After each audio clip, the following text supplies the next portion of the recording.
Hi hello எல்லாரும் எப்படி இருக்கீங்க? இந்த சனிக்கிழமை அன்றைக்கி எடுத்த வீடியோ தாங்க. திடீர்னு கிளைமேட்லாம் பயங்கர சேஞ்ச் ஆயிடுச்சு. இந்த சேஞ்ச் ஓவரில் நம்ம எப்படி சேஞ்ச் ஆகாமல் அப்படின்னு சொல்லிட்டு இன்றைக்கி சமையல் பண்ண வேண்டாம், வெளியே போய் சாப்பிட்லான்னு என் ஹஸ்பண்ட் சொன்னோன்னே லாங் வீக்கெண்ட் வேறு கேட்கவா வேணும் சொல்லுங்கள். ஒரே சோம்பேறித்தனமாக தான் இருந்தது.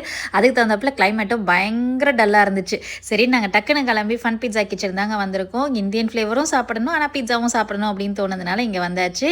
ஸோ ஃபஸ்ட்டு நாங்கள் ஆர்டர் பண்ணியிருக்கிறது பார்த்திங்கன்னா கிரில்டு பன்னீர் சாலட். டேஸ்ட் ஓரளவுக்கு சுமாராக இருந்துச்சு. அதுக்கப்புறம் சாட்பட் பிரெட், அது சூப்பராக இருந்துச்சுங்க, காரசாரமாக. அதுக்கப்புறம் பன்னீர் டிக்கா பீட்சா, அதுக்கப்புறம் கிட்ஸ் பன்னீர் பீட்சா. ஒரே பீட்சாவாக இருக்கே, கரிச்சு முறிச்சுன்னு சாப்பிடணும்னு தோணுச்சுன்னா அப்படின்னா கர்லி ஃப்ரைஸ் வாங்கியிருந்தோம். எல்லாமே பார்த்தீங்கன்னா இங்கே டேஸ்ட்டு கொஞ்சம் டிசப்பாயிண்ட் பண்ணாமல் கொஞ்சம் ஓரளவுக்கு நல்லாவே இருக்குங்க. ப்ரைஸுமே ஓகேவாக இருக்கும். இது எல்லாத்துக்குமே சேர்த்து பார்த்தீங்கன்னா $65 ஆச்சுங்க. நாங்கள் மிச்சத்தை பார்சல் வாங்கிட்டு அப்படியே நேராக காஸ்கோவில் கொஞ்சம் பொருள் வாங்க வேண்டியிருக்கு. இப்போ தான் செப்டம்பரே பிறக்குது, அதுக்குள்ளே கிறிஸ்மஸ் சீசனுக்கு ரெடியானா எப்படி அப்படின்ற மாதிரி தான் தோணுச்சு. நாங்கள் வாங்க வேண்டியதெல்லாம் வாங்கிட்டு அப்படியே செக் அவுட் பண்ணிவிட்டு வீட்டுக்கு வந்துட்டோம். வீடியோ பிடிச்சிருந்தா மறக்காம லைக் அண்ட் சப்ஸ்கிரைப்.